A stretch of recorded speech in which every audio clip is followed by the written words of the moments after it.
Hello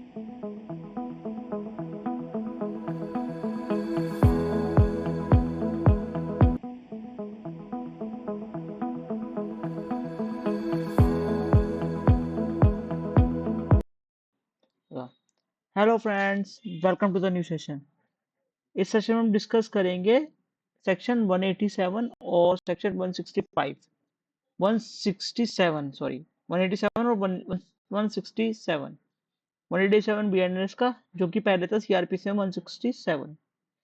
okay, ये section में क्या है, प्रोसीजर जब हम इन्वेस्टिगेशन करते हैं।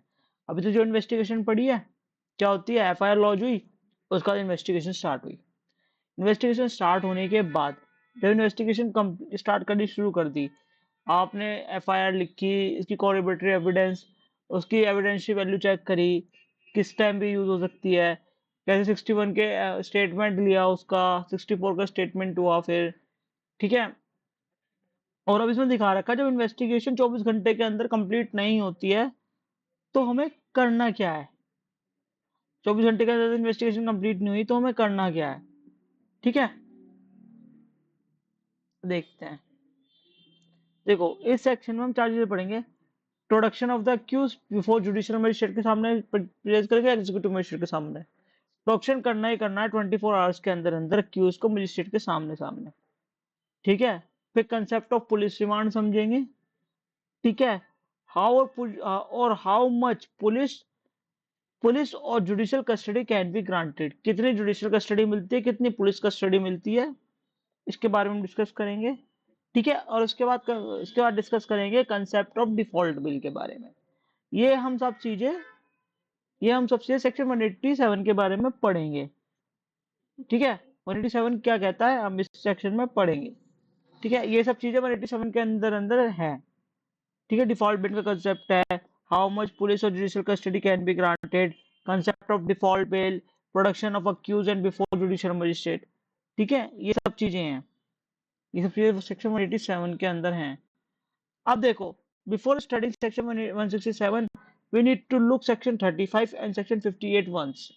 उन्हें एक बार देखना बहुत जरूरी है कि उनमें क्या है। जो सेक्शन 135 का गिव पावर टू अरेस्ट, कि किसी भी आपको सस्पिशियस है, कोई रीजनेबल सस्पेंशन है, किसी को लग रहा है कोई अक्यूज पे आपको सस्पेक्ट है, या रीजनेबल एप्रीहेंशन बन रहा है आपका कि वो उसने क्राइम करा होगा, तो आप उसने कॉग्निजेबल क्राइम करा होगा तो आप उसे विदाउट वारंट भी अरेस्ट कर सकते हो, ठीक है।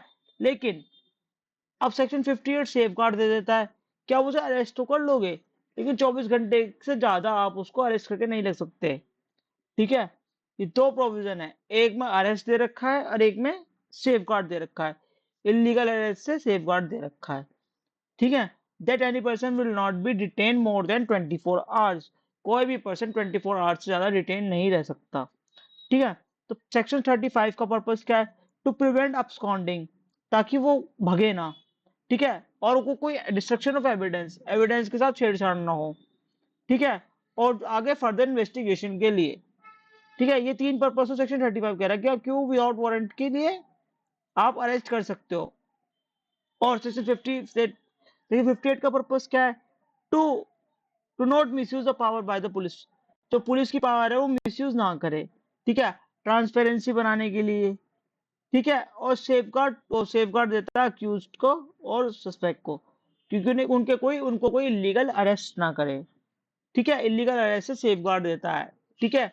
इलीगल डिटेन से सेफगार्ड देता है, ठीक है। अब आगे की डिस्कशन के लिए है ना, हम नेक्स्ट वीडियो में डिस्कस करेंगे कि सेक्शन 167 में पढ़ना कैसे है, ठीक है। 167 को स्टार्ट करेंगे सबसेक्शन वाइज, ठीक है। क्लॉज 1, क्लॉज 2, क्लॉज 3, ठीक है। अब आगे की वीडियो देखना, इंट्रोडक्टरी बताइए सेक्शन 167 के से पहले आपको ये सेक्शन पढ़ने पड़ेंगे, एक बार इनको लुकआउट करो।